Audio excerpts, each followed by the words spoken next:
But yeah, bro. So this is The Garden Within, episode 2. We here with Vashon. He said, "What up, gang?" But yeah, bro. Basically, what I'm doing with this series is just, it's partly inspired by a book called Everyday People of New York. And this is a book of a collection of everyday people of New York stories, right? So in The Garden Within, what it more or less is going to be about is people's creative brains, how they live with your creative life, how you're creative in your everyday life, how you blend that creativeness into things that people don't always deem as creative, how you also blend in responsibility, discipline, and consistency into those creative endeavors in order to make ideas and dreams an actual reality. So that's more or less the general theme, topic of everything we go across and what we're trying to hit at here, because I feel like creativity is the most valuable thing in the world, especially now that we're moving into an more AI-esque world. People are afraid that AI is going to take over everything, but I think that all it's doing is also just making creativity more valuable. Right. The actual human who is creative, who's, yeah, you know what, everybody got AI, but I can make a better prompt than you because I'm more creative. Exactly. You know? Or, you know what I mean? Yeah, give it that. So, with all that said, that's basically all the premise of The Garden Within and everything. And like I would like to start off is just like, where you from, what you do. Okay. Just a simple introduction, and then I'll ask you some questions, and then we'll just go into combo from there. Okay, cool. And I don't know if that matters with the thing on the side. What? In the front of the camera. Probably good. I wonder if it's. Let me see. Let's take it out. Oh no. It's good. All right. Yeah, no, it's not in front of it. All right, cool. If anything, I wonder if it blows. Sometimes it's like no, cinematic. You good. I seen it. I was just like, I don't know. Yeah, no, I think it's covering one of the cameras. It's not like. Yeah, being used. Yeah. Awesome. So, I'm blessed to be even invited into this garden of Zen. I don't know if that's what you call it, but that's what Just I the garden of Zen. I think this is a Zen area for sure. Yeah, this is a Zen area, absolutely. Just being here just like settled me down, slowed me down.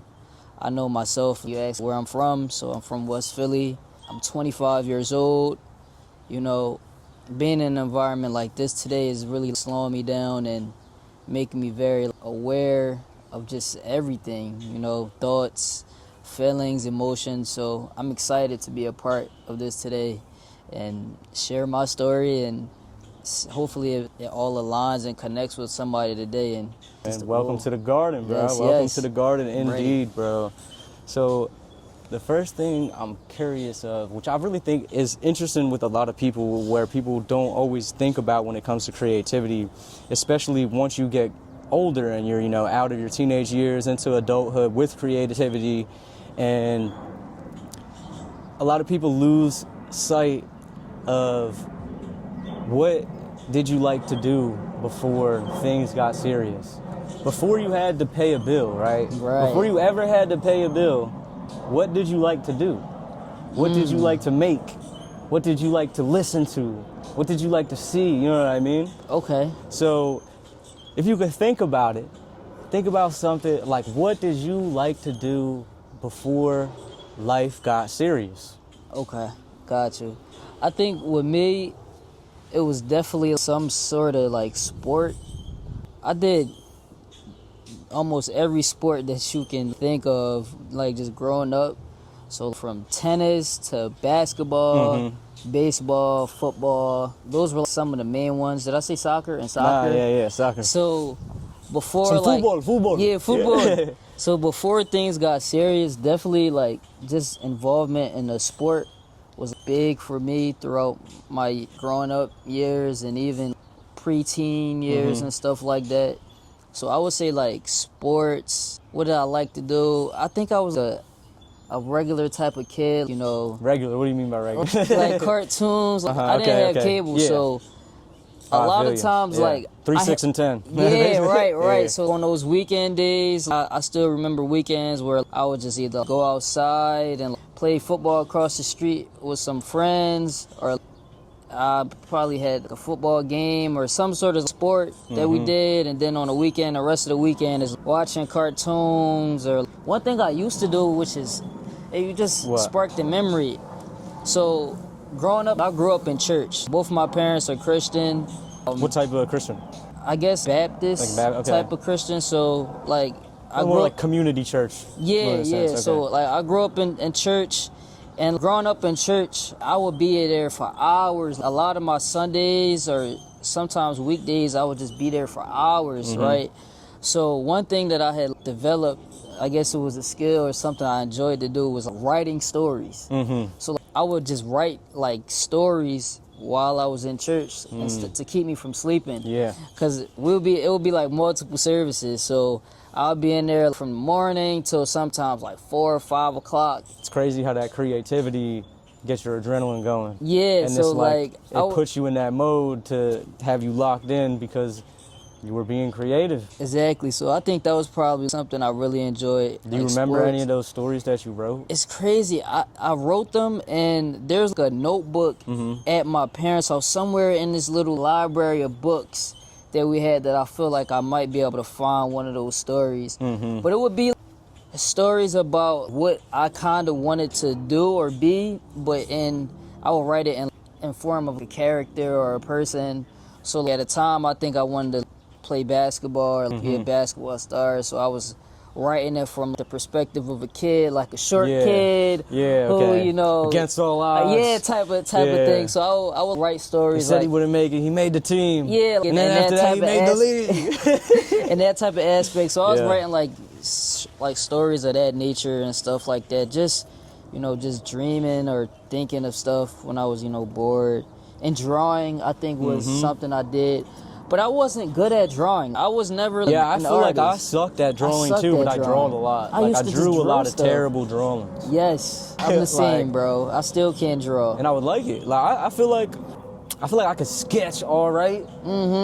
But once I try to make it really to drawing, nah, Yeah, man. if you're an artist, you have like But that's a where unique I skill. feel like I'm good at painting, like spray painting and different types of painting. When I was in New York and I was living in Queens, when I went to St. John's, I would go around with my one friend and we'd go around a bunch of spots in Queens and we'd just do street art, painting on entire garages, painting on a whole, like, Yeah. big ass pieces. I think I have a picture of one piece in there. There's this Wow. one piece that I had that was on the garage that was like 10 feet by 20 feet. And I drew these stick figures with these yellow faces, and they all had just money signs in their eyes. And all of them had they were holding like a pistol figure, right, in their hand. And then they all had money bags. And then I just had to say like, money is the root of all evil, and it was just Yeah, big that's as hell. fire. That's fire. So at that time when I was living in New York, I was inspired by a lot of graffiti artists and street artists and the Basquiat era and Keith Yeah. Haring and a lot of people like that. So I was like, I want to go paint shit. Like, No, facts. And that type of painting is not like I like that sort of stuff because it's not really the end goal in mind. I was talking to a painter, a friend of mine. He's an artist. He go by the name Well Known Nobody. But I was like, how do you get from like A to Z in a painting? blank canvas to something. Yeah, to something. And this is really no real explanation that they give. I feel like it's just expression. Yeah. You know, like same way how like if I go, I make a song, or you make anything, it's just a moment of expression. And in that way, you're expressing yourself with a paintbrush or a marker or a spray can. Yeah. Or however it is. Whatever it may be, literally. I think that's just their forms of expression, and that's why it's so hard to vocalize replicate, and tell you, because how can I really tell you a feeling? You gotta just feel it. Just do it. You know? Like literally. Yeah. So that's the first time you felt creative before shit hit. Other than that, after that, so when do you feel there was a shift in your brain where you was like, oh shit, like I'm a creative. I'm like an artist in a way. You know? Interesting. So with the artist thing, I don't think I ever really viewed myself as an artist until I started getting into clothing design in some aspect. And this and, was like making a physical thing, Yeah. like an actual thing you made. Okay, right, because everything prior to that, I would say, was just, it was a lot of video type of stuff, like recording myself, my life, Yeah. just my experiences and stuff. So there wasn't really anything. It was I intentional. even think fit pictures are art. I wasn't You know even how creative given, you got to be to think. Bro. That's a lot of creativity to take a fit picture, No, you especially right. if it's good. Especially in the era of like When that was the thing. 2012 to Yes. 2015, when you got every same color Supreme box logo, or you got this Paradox, or you got this, or you got whatever it may be, but you got the color this, the background this color, got the little piece of it. No, you taking it facts. from They the angle translated over here. You a know lot what I'm of the saying? people who could dress and stuff are Exactly. now like A either creative in a different Yes. way, you know, and those were the same people who was, if they old enough, maybe they was on Tumblr, their shit was Yeah. popping on Tumblr. They shit was Facts. in these spaces for X amount of years, and it's just translating always, because it's just creativity. Absolutely. And I will say, I was new to a lot of stuff, even Tumblr and Pinterest and stuff. I wasn't really hip to Yeah. any of that stuff. I think, for one, I was so just focused on one thing at the time. I really wanted to be a YouTuber for the longest. So for the longest time, probably 2016, my whole high school type years, from sophomore year to graduation, was I wanted to be a YouTuber. So Yeah. I would watch YouTubers all day. I would make my own videos. Study it, figure it out. How am I gonna Vlogs. apply it to my shit? Yeah, vlogs and stuff like that. But kind of just to go back on the question, when did I think I was a creative? After I stopped doing all of that, you know, I went to school. At Penn State Abington. I hated it. It was more so for me is I want to get a college experience, and I felt like I was in high school just Yeah. all over again. I was commuting to classes. Yeah. I didn't You stay weren't on getting board. that college experience that you was expecting out of college. For example, how a main campus, like Penn State main campus, would be in that sense. And then the community there wasn't many people like me, or like not even just like me, but just either black or just Yeah, whether like- they look like you or they or- into the same stuff Yeah. or whatever it is, So- like lifestyle shit, everything. For me, it was like, all right, I got it for a good price. I didn't take out any loans. Yeah. So I'm like, all right, I'm gonna rock out. It can't do be it. free college. Yeah. So I did it. After the first year and a half, I decided it's not for me. I don't want Yeah. to do it anymore. And I kind of went on a journey of kind of like a prodigal son journey.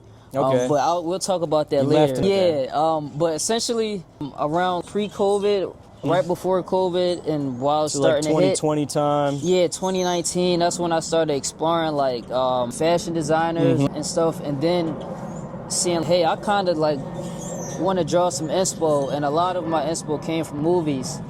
My first creative expression was a sweater that I made, Okay. and it was from the movie American Psycho. Yeah. I think I'm familiar with this sweater. Right, Yes. right, and it's basically has Patrick Bateman there. And on the forehead it says, my behavior can be erratic at times. And I felt like it resonated with me when I was designing it, because I was just going back off like past experiences that I had, and just even now I'm very erratic, you know, with things I do. I'm the type that's like, hey, what you doing today? Let's go watch go to a horse race. Or like Yeah. just random. I do a do lot whatever. of random side quests. So It's like entropy. You know the word entropy? It's like kind of the explanation of randomness in the universe. literally, And it's like every day anything could happen. it's erratic at times, but I think that's kind of what makes me. And that was my first form of expression, and I felt like it was because I really took a risk where it's a cashmere sweater, Yeah. and I'm like, the sample cost me $200. Yeah. At the time, I didn't have no money for it, and I'm like, am I going to be able to charge people $110 for a sweater? Like who the fuck am I? Type Yeah, shit. and I I'm know like, what you at the mean. time back then, like people was charging like, you know, $50 for a hoodie and stuff like that. So in my head, I'm like, I'm about to charge $100 for a sweater. How am I gonna get people to pay for that? Yeah, Like, and people loved it. And Yeah. that was my first form. So I think that would answer. and you right was there. like, you was like, you know what? I made this. And then that's where also too it kind of goes into something else I would be curious about, is taking that creativity and I hate to use the word monetize, but monetizing it, or even just taking that creativity from your mind into reality and actually having the idea, making the sweater, going from making a sweater, taking pictures of the sweater, putting the pictures up, then putting them up in a certain way where you want to signal people to buy them. People actually seeing it, people actually buying it. You delivering them the sweater, they getting it, they taking a picture in it themselves, you seeing the picture of them in it. Yeah. There's a lot of whole snowball effect of a lot of, how does that, I'm sure that's where the feeling is when you see someone else wearing it. Or you see someone else wearing it, like, oh shit. Yeah, they got my creation on. Yeah, they got it on, and they were actually getting dressed and fly to it. Yeah, like they got it on, something you made, and it made them feel good. That's hard. Yep. And I feel like that's an interesting thing that translates across different mediums of creativity. For example, music, you can make a song that makes someone feel good. Or photography, you could take a picture, someone looks at it, they feel nice. And then just clothes, they could wear it, feel nice about themselves, or they could put it on and it feels comfortable. All different ways someone creative made someone else feel something. Right. And I feel like that is where the most value lies in this world, and why creatives are the most valuable. Oh, absolutely. Right? Because what's more valuable than making people feel something? And that's why in this clipping culture time and era, this shock marketing is so everywhere, right? It's just so everywhere you look, every clip is gonna be something shocking said, something shocking you look at, because that's the easiest feelings that they know how to provoke from people is shock, anger, hate. It's much easier for people to make things putting out there than something that makes someone feel good. So I feel like when you create stuff that makes people feel good, it's the ultimate service to the world. No, I agree. That's a good outlook on it as well. I love that take. And then from there, again with creativity, it's like, so what does your day-to-day look like now with creativity, or even how you balance what people might say real life with creativity, or real life responsibilities with creative aspirations, dreams, and goals, like how you might support them by doing other things, or you do this one thing to make this other thing happen, whatever it may be. Like, what's a day-to-day or a week-by-week month look like for you? Okay. All right, we could try a day-to-day, right? Not gonna lie, I've been like I would say less creative, and you'll probably, give me a rebuttal to say I'm not being creative with it, but I've really been, I'll say the word locked in, right? So my schedule now is pretty tight, just to keep myself disciplined. So my day-to-day, let's say Monday, tomorrow's Monday coming up, one of the hardest days of the week. So Monday, I typically get up 5 o'clock in the morning. I try to get out by 5:30, and 5:30 to 7:30, I'm basically driving and doing Lyft driving. Okay. So I Lyft drive for the first 2 hours of my day. I'm doing that because I'm investing $50 every single day of the year, and I'm putting it into my investment account. And for me, it's to like stay $50 every day over 365 days is $18,250 or something like that, or $18,550, some shit like that. $18,000 in an investment account after 2 years that on average goes up probably 5 to 10%. Is a pretty chunk. And if we and go, that's safe investments. And that's a safe, and that's if it was and if safe. you're a little risky with it, 20, you could do a lot with it. Yeah. So essentially, that funds that thing right there. I didn't want to. I wanted to do it so whereas I have to stay disciplined. Otherwise, if I don't, then I have to take money out of my own account to do it. So 5 to 7:30, I'm driving, and then I go to work directly after. So I work at a school now. I think my job now is changed up because I'm working with elementary students now, specifically 5-year-olds. Oh shit! I've never worked with that age until this month, so it's been a big shock factor. But I'm learning. That's like the year they might snap into consciousness, huh? Maybe. So for me, I'm learning now what it is to actually be a teacher, because for me, I think one thing I struggle with and I'm learning now is thinking that everybody either knows the same stuff or maybe has like common the same common. Expecting this yourself from others, or expecting like in that sense. Yeah, so I'm like dealing with children, they literally have zero of that. Like you have to tell. I don't like having to tell people something, like everything to do and saying it multiple times. But like with working with children, I'm learning that that's a part of like the growth and development process. No 5-year-old can read the room. Yes. You know, no 5-year-old can read the room at all. So it's like, all right, it's helping me now with other areas of my life because I do run a business and have staff that, you know, I don't like having to say do this multiple times, but I'm realizing like with a child and with developing a person, you know, you need to reiterate. That's why some sometimes, things. you know, people might say with employees and things like that, as harsh it might seem in your brain, if you're a nice person, you got to treat people like kids. Yes. Sometimes you got to treat people like kids if you want them to do something how you want it to be done. Exactly. Because everybody has their own prerogative. Exactly. They have their own set of what they think is good, their own standards, no matter whatever you're going to expect. That's why, even down to shit, like, what? People dumb it down, right? No, People facts. dumb it down. Down to everything, people dumb it down. Yo, they got to understand. Somebody's got to understand how to do it. Especially if you want it done a certain way. Absolutely. And most people, I feel like, who are creative, definitely want shit done a particular way. Yes. And if you're not going to get it done that way, I'm going to be pretty frustrated. Yes. So that's my, so boom, I worked school 7 o'clock to like 3 o'clock now. And then as soon as I get out, I pretty much go straight to my office where I do some wholesale real estate. So that involves me making calls to homeowners to see if I can give them a cash offer for their property. And then from there, a lot of either negotiation, or I'm going to either visit the property and talk to the owners myself and try to set up a deal. So that's typically from the time I get off work to like 7. And then after that, I try to hit the gym.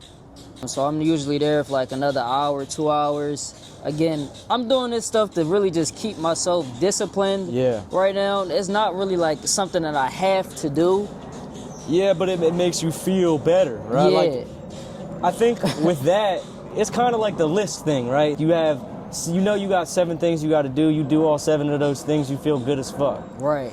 But I feel like at the same time, it's always also important if you do 5 out of 7 to not be like, fuck. I didn't. It's the end of the world. No, like, facts. I didn't do it, because all you got to do is tomorrow. You just got to do 7 out of 7. Exactly. And or try to do 6 out of 7 instead of 5. Exactly. And it's just keeping me like disciplined and structured, because I'm in a phase now where I believe that if I can do the same thing and let it compound over time, like compound wins, small wins.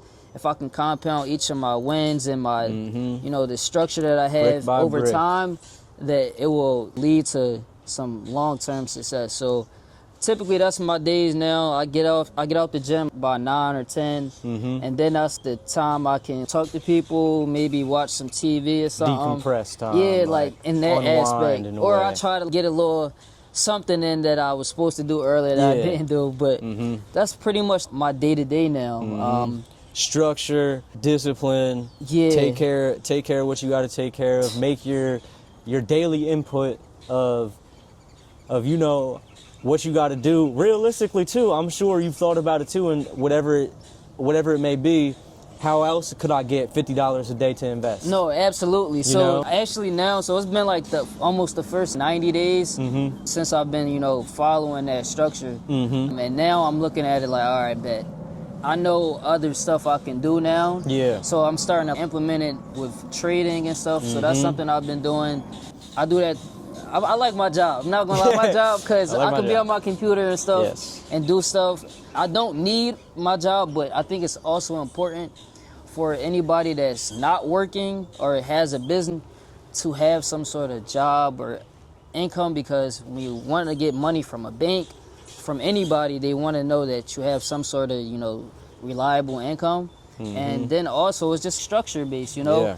For me, I get off about 3 o'clock, and if I didn't do the other stuff, I will have the rest of my day to do whatever I wanted. So, you know, if you guys can find some sort of structure with the job and then still do what you love to do, go for it. I think that's something that everyone at least should do in this stage. If you're like 18 to 35, I think you should have a job at least. Like, yeah, don't at be the afraid least. of the J word. Yes. Get a J-O-B. Just it's get okay. a job. Don't worry. It don't even have to be like something crazy. It can be work. If you There's work, no shame in having a job. at all. At all. Because At another all. thing that you could always learn too, which is you would never learn unless you go and do stuff, is transferable skills. For example, Vashon telling me that he go to school and he work with 5-year-olds, right? And he learn aspects of patience and Yes. instructing and direction.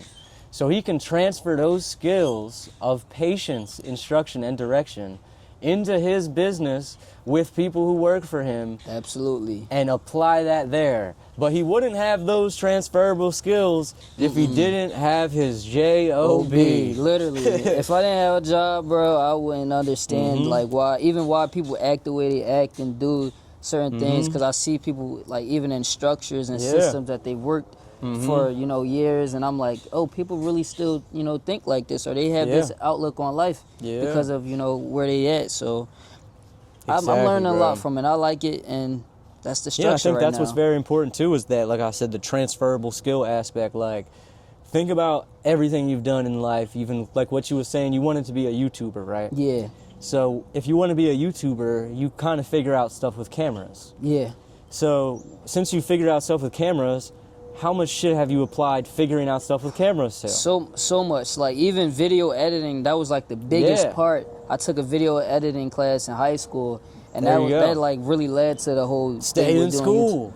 Yeah. So that led to like me wanting to do more videos and even like doing projects for other people. And now I still like know how to edit and edit all my videos that I do. There you go. So like a lot of that stuff transferred, like you said, absolutely. The transferable skill, man, it's very important. And then another thing, since you go through your day to day, we here in the garden. So what would you say that you is growing right now? What are you watering right now in your garden that you trying to have grow? Okay. This is good. All right, cool. And we're going to spice it up too a little bit so it's not just so zen. I'm going to throw some fire in here too. So it's like, whoa, we might get some clips tonight. We'll have the DJ drop too. Everything. Don't worry. So, but we'll start off like, one is Sunday, right? And I've definitely been watering my relationship with God. Very much so, particularly this month. I've been actually fasting.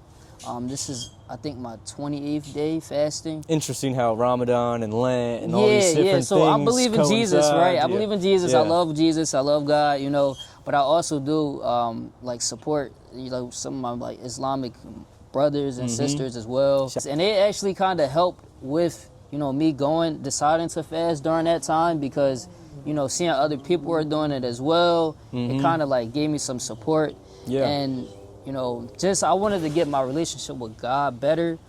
I felt like me being like a entrepreneur, creative, whatever I want to call it, hustler, I was really like thinking I had to like do it like by myself in my way, and like if it didn't get done or I'm not moving fast enough and things aren't, happening that way I want them to, and I'm like, like I need to get closer to God because I'm trying to do it on my time, and things I'm putting in the work and I'm not seeing the result, and now I'm getting frustrated. Now I'm burnt out and I'm mad at everyone else, or I'm seeing other people's growth and success, and you letting comparison be that thief of joy. Exactly. Right. So I'm like, all right, in order for me now to go about what I'm doing, I want to get closer to God and figure out, one, is this what He's called me to do?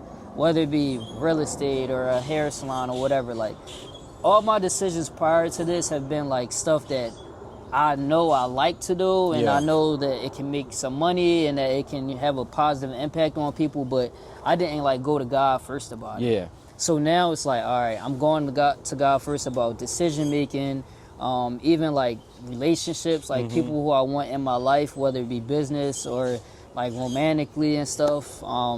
So that's been one. Like, definitely that's been a big part of it. Yeah, man. My relationship. And I just want to say too, with God too, because I grew up in a lot of religious schools. I went to different religious schools. I went to a Quaker school, a Catholic school, Jesuit school. I went to all different types of religious schools. I read all the religious books. I know all the stories. I've read it. I have a lot of respect for a lot of religions, and especially biblical stories. I think the Bible is one of the greatest storybooks of all time. No, absolutely. Right? Absolutely. It's just very dangerous the way that people take certain things that have to do with religion and faith and things of that nature. But I think one of the most important aspects of religion, whether you believe in Jesus, Allah, whoever it may be, whether you believe in Yeshua, whatever it is, whoever that power is, it's inside you too, right? Yes. And that's where it's just like you were saying, certain problems you didn't always go to God first, right? And now you're like, all right, how can I take this to God first? And I feel like in a way that is also like, how can I be present with myself? Yes. Because just like all faith's gonna tell you that God is within you. You are God, right? No, we are all absolutely. God. God is within all of us, and we were all created in God's image. Yes. And that, I feel like, is sometimes forgotten in times of turmoil where, you know, it's just prayer externally. Yeah. And it's just, God, please, Do God, this, please, God, yes. please, rather than like, yo, I have God in me and I'm strong enough to do whatever because I am God and God can do anything. No, I think that You know? was a big part of, you know, why my relationship with God didn't develop. Because, like I said, I grew up in the church and stuff, but seeing, like, examples of other people in their lives, I'm like... But people have faith in so many different ways. Yeah, you know? and I'm like y'all lives are ass. Y'all lives suck. Yeah. Like, literally, y'all go to church and do such and such, but you don't love your wife. Your children are... So you go to church and complain. Yeah, like, your children aren't, you know, you're not doing what you love to do. And it wasn't a good example for me, like, seeing it. And I'm like, I don't want to be like this. So one of my biggest things was, like, developing just a one-on-one relationship with God and not, like, the religion and the things that, you know... That your relationship with God is yours. Yes, more than anything. Like, if I don't go to church or nothing, at least... Or if you're in this church or that church or with these people or that people, that your relationship with God, no matter what, is... Whether it's here or, you know what I'm saying, whether it's here, you know? Exactly, and exists. So that was, like, my big thing. And now just, like, all right, I feel like now I want to be, like, an example. Not yet. I'm not ready to be an example yet. I'm not going to lie. I'm still doing my shit. Yeah, I'm still doing my stuff. You feel me? I'm still learning. I'm still making mistakes. But I think I would like to be some sort of example for, like, somebody. Like, one, I'm not corny. Like, I'm fly. I grew up, like... That's like, no, but I'm a pop it a little bit, but like, I'm fly, I get dressed, you know. Put that shit on, Put that shit on. I like to travel. I don't mind spending money and having Stamps a good time. on the passport. Come like, on. yes. So I'm not like, I don't want to be like that.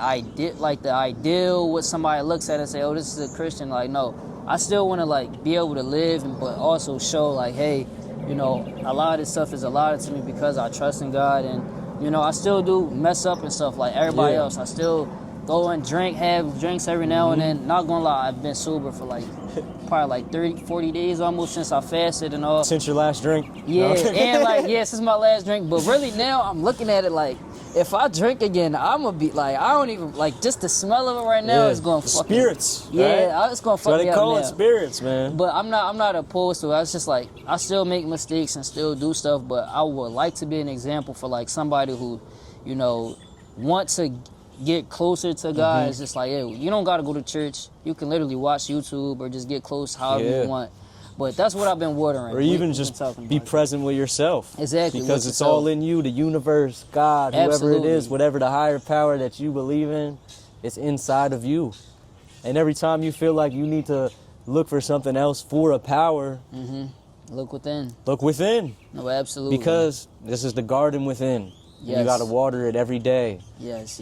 So you gotta tend it every day. For real. That was the first one. I'll run through the other two. I think what I've been watering now is definitely like relationships. Like, I'll really say like business relationships or just with people. Yeah. People that you feel like you value. Yeah, or that I feel value. like you should or something. Yes, you know? yes. People that I should value. That's the perfect way to put it. Like, whether it be, you know, talking on the phone or just like going out for a day or spending time with. Linking up right here. Yeah, like stuff like this. I think I've been watering that because I think, you know, if I can water these relationships now, and it would definitely help me in my growth that is to come.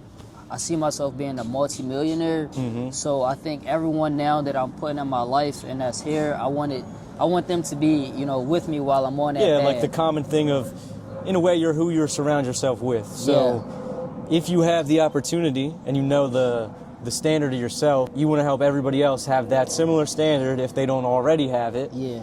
And everybody go towards that way together. Yes, let's because get there. I feel like that's where, community is what always feels strong. That's why, you're always going to see the end of the day old quote of the old rich billionaire who's like on his deathbed, it meant nothing, I had nobody. Mm-hmm. I had everything, but I had nothing. Yeah. So it's like, that's where another thing is, I think it's interesting that you say multimillionaire because that's your metric of success, but I don't see you as everything else you're talking about. You're not like, I need dollars. Yeah. You're just like, okay, I'm also living in reality, right? Yeah. And the reality of this world is that you need money to do shit. Yeah. And if you want to have freedom, you need to have leverage. And there's no bigger leverage in this world than a dollar. Oh, absolutely. Absolutely. So that's where I think that's very interesting too, to have that being a metric of success.